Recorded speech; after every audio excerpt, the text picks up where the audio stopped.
ഈ babies, puppies, Katz അങ്ങനെയുള്ള ക്യൂട്ടായിട്ടുള്ള സാധനങ്ങളെ കാണുമ്പോൾ നമുക്കിങ്ങനെ സ്ക്വീസ് ചെയ്യാൻ തോന്നുന്നത് എന്തുകൊണ്ടാണെന്ന് നിങ്ങൾ ചിന്തിച്ചിട്ടുണ്ടോ? ബാ പറഞ്ഞുതരാം. നിങ്ങൾ ഈ ഭയങ്കര ക്യൂട്ടായിട്ടുള്ള സാധനങ്ങളെ കാണുമ്പോൾ നിങ്ങളുടെ ബ്രെയിൻ ഫീൽ ഗുഡ് കെമിക്കൽസിനെ റിലീസ് ചെയ്യാണ്. അത് നിങ്ങളുടെ മനസ്സിനെ ഭയങ്കര സന്തോഷവും വാംത്തും എല്ലാം കൊണ്ട് നിറയ്ക്കും.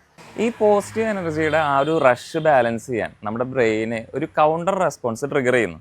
ആ ഒരു കൗണ്ടർ റെസ്പോൺസാണ് ഇങ്ങനെ പിഞ്ച് ചെയ്യാനോ അല്ലെങ്കിൽ സ്ക്വീസ് ചെയ്യാനോ ഒക്കെ ആയിട്ട് നമ്മുടെ ഉള്ളിൽ നിന്ന് പുറത്തു വരുന്നത്. ഇങ്ങനെ സന്തോഷകരമായ എല്ലാ ഇമോഷൻസിലൂടെയും നിങ്ങൾ അമിതമായിട്ട് കടന്നു പോകുന്നില്ലെന്ന് ഉറപ്പിക്കാനുള്ള നിങ്ങളുടെ ബ്രെയിനിൻ്റെ ഒരു മെക്കാനിസമാണിത്. ഈ ഒരു ക്യൂട്ട് അഗ്രഷന് ശേഷം ഇങ്ങനെ ബേബീസ്, കിറ്റൻസ്, പപ്പീസ് ഇങ്ങനെയുള്ള ക്യൂട്ട് ആൻഡ് വൾണറബിൾ ആയിട്ടുള്ള സാധനങ്ങളെ കാണുമ്പോൾ നിങ്ങളുടെ മനസ്സ് ഭയങ്കര ശാന്തമായിട്ടിരിക്കാൻ ഈ ഇൻസ്റ്റിങ്ക്റ്റ് നിങ്ങളെ ഹെൽപ്പ് ചെയ്യും. ബട്ട് ഡോണ്ട് വെറി, ഈ അഗ്രഷൻ ഒട്ടും ഒരു പ്രശ്നമുള്ള ഒരു കാര്യമല്ല. Unless you are not a psychopath.